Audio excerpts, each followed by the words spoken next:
What's going on, everybody? Today I want to talk about a naturalistic worldview. I used to be caught in this, and it's one of the many reasons that people tend to consider Jesus as a fairy tale or mythology or whatever, fictional work you want to put on his Gospels.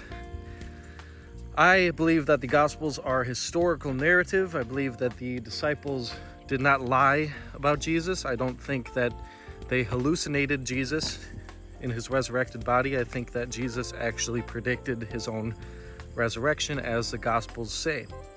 But a naturalistic worldview says that the supernatural doesn't exist. Everything that exists in the natural world, matter and energy.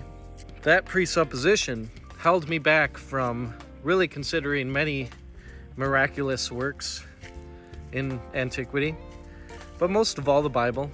When I was imposing my naturalistic worldview on these documents, I wouldn't even look at them very seriously. At the time, I was leaning towards atheism or agnosticism. So, because these documents contain supernatural miracles, because these documents contain things outside of the norm, I thought they were just simply fairy tale, likely just mythologies, It is very dangerous to do this with a naturalistic worldview. The reason I say this is because history is a very valid branch of knowledge. We can learn things through historical writings and documents and research, archaeology. We can learn about the history of this planet, we can learn about the history of its people, and we can learn about the people who have made profound impacts on humanity throughout history by studying historical manuscripts, documents, archaeology, etc. When we study the Gospels of Matthew, Mark, Luke, and John, the historical eyewitness Greco-Roman style biographies written about the life of Jesus, we see that these documents are far more well preserved than any other work in all of antiquity. When we look at the life of Jesus, we are seeing a very well-preserved account of his life. Now, coming into that text with a naturalistic worldview, I believe that you're left with three options. Either we can abandon naturalism and believe a supernatural God exists, as Jesus claimed, believe that he was that God in flesh, that he did perform the miracles that he performed, that he did resurrect from the grave.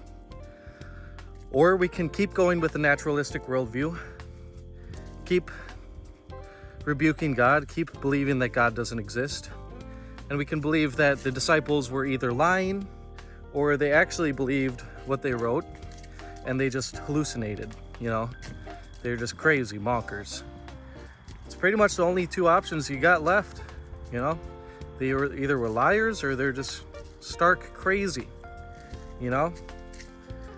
So make your choice, y'all. I think Jesus actually rose from the dead, though, and the good news is he really loves you. The good news is he did it for you.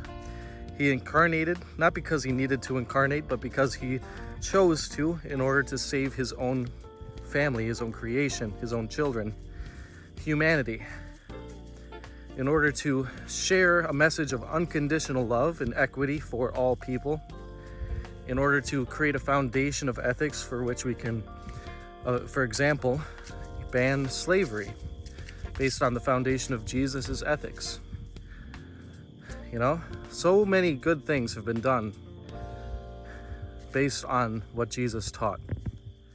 So many evils have been done in his name, but were contrary to what he taught. Just like the Pharisees in Jesus' day, those people are hypocrites. I can be a hypocrite sometimes too, myself. Thank God that he's pulling me out of it and it's becoming less and less in my life. He changes your heart and he makes you want to be more like him. He is God in flesh. He's amazing. He's wonderful. He loves you. Stay blessed, y'all.